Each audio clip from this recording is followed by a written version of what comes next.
Ya, halnya sepele mungkin tak karena perasaan tidak senang. Ya, pasti itu mah.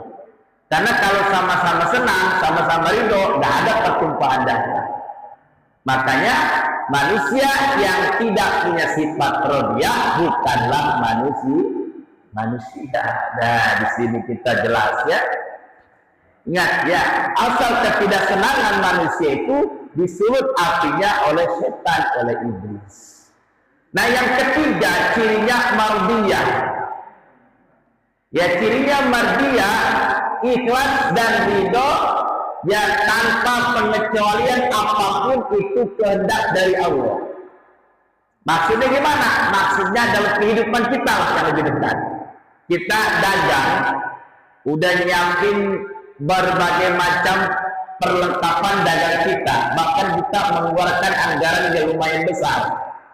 Nah, tiba-tiba di perdagangan kita sedang kita dagang, ya dari pagi sampai siang tidak ada duit sedikit pun. Hitungan kita 6 jam ini rugi saja. Dari jam 6 sampai jam 12 saya dagang kali beli. Rugi apa enggak? Rugi. Ya, hitungan kita rugi. Nah, kemudian rugi kita apa? Males. Tuh. Dan itu kan ketetapan dari Allah, ketentuan. Makanya maaf ya, kalau orang dulu bilang ya pergi gelap pulang gelap begitu. Tapi aku tidak pasti. Pergi ya setelah subuh gelap makanya gelap, pulang setelah maghrib gelap nggak? Gelap. Tapi kan hasil tidak membuahkan, tidak selalu sama hasilnya. Hari Senin kita lumayan dapat ke 50.000. Hari Selasa belum tentu dapat yang 50.000. Mungkin bisa kurang. Itu kan udah ketetapan, ketentuan dari Allah. Ya, makanya ya kalau orang yang tidak senang dengan keputusan Allah, ya tidak senang dengan ketetapan Allah, maka itu bukanlah manusia. Ya, contohnya mana? Contohnya iblis. Iblis lagi ada tuh. Ya, kenapa? Jadi iblis kan tidak senang. Kenapa gua suruh tunduk sama Nabi Adam? Sedangkan Adam dari tanah, saya kan dari api. Nggak senang kan dengan keputusan Allah. Ya, dengan tidak senang. Ya, iblis pengen semuanya ini gara-gara Adam saya diusir dari surga. Gara-gara Adam saya dicap oleh Allah untuk menjadi ahli neraka. Maka dari itu saya mohon padamu ya Allah, jangan matikan saya dulu sebelum hari kiamat. Wah, iblis panjang umur. Apa tujuan iblis? Saya akan mengajak anak cucu Adam untuk ikut bersama saya. Dengan cara apa? Dengan cara menjauhkan dia dari Islam. Kalau memang dia orang Islam, dijauhkan dari agamanya.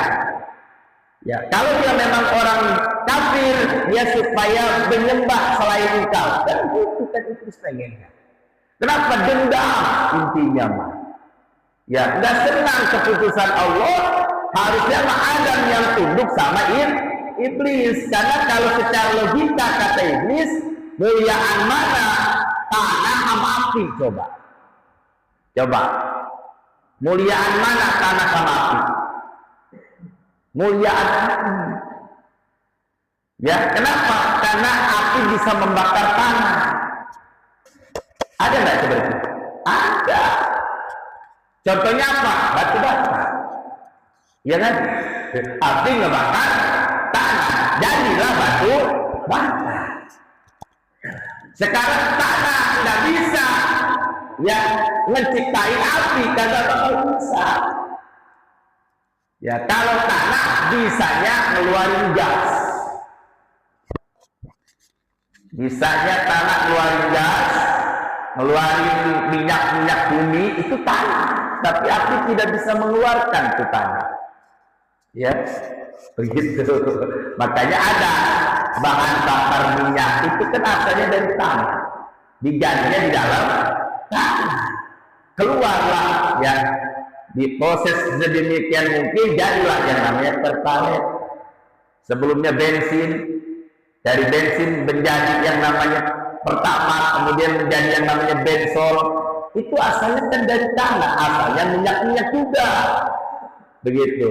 Nah, makanya iblis beranggapan bahwa masih muliaan api ketimbang tanah, begitu. Cuman iblis tidak melihat, ya Adam punya unsur air, tuh begitu ya. Iblis tidak melihat Adam punya unsur air. Kalau dia dikeluarin air yang masuk api padamnya sama air, begitu tuh. Nah, makanya sempurna manusia. Tuh, cuman jangan sampai api bertemu angin. Iya, kalau api bertemu angin bukan tambah kecil, malah tambah gede. Begitu. Makanya kebakaran terjadi melahap beberapa rumah ya di salah satu daerah. Kenapa? Karena api ketiup angin. Merambat ke sini, kebakar tuh bangunan sebelah. Merambat lagi.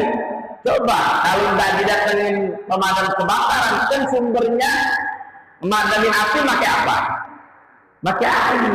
Tuh. Nah, di sini bisa ada contoh dalam rumah tangga, dalam kehidupan bersosial.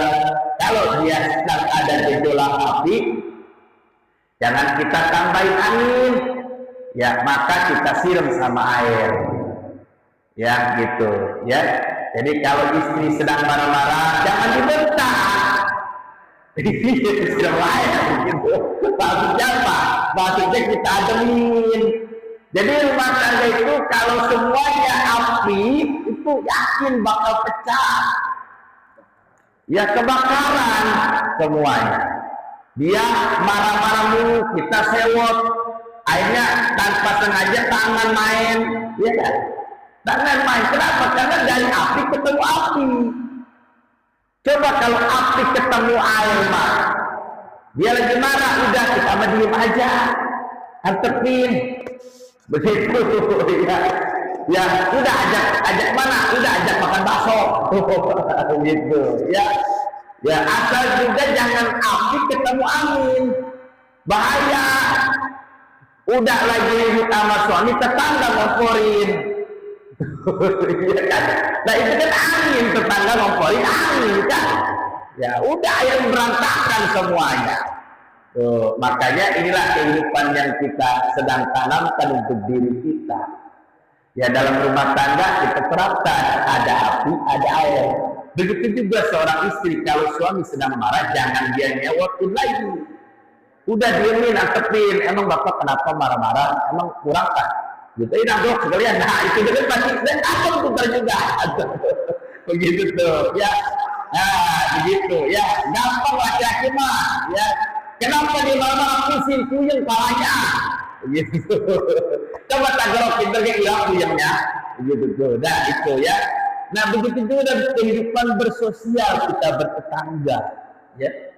Terapin ini api sama air sama api, ya supaya apa? Supaya tidak ada kerusuhan, ya supaya tidak ada yang namanya perpecahan di antara tetangga, apalagi sesama pengurus. Ya maaf,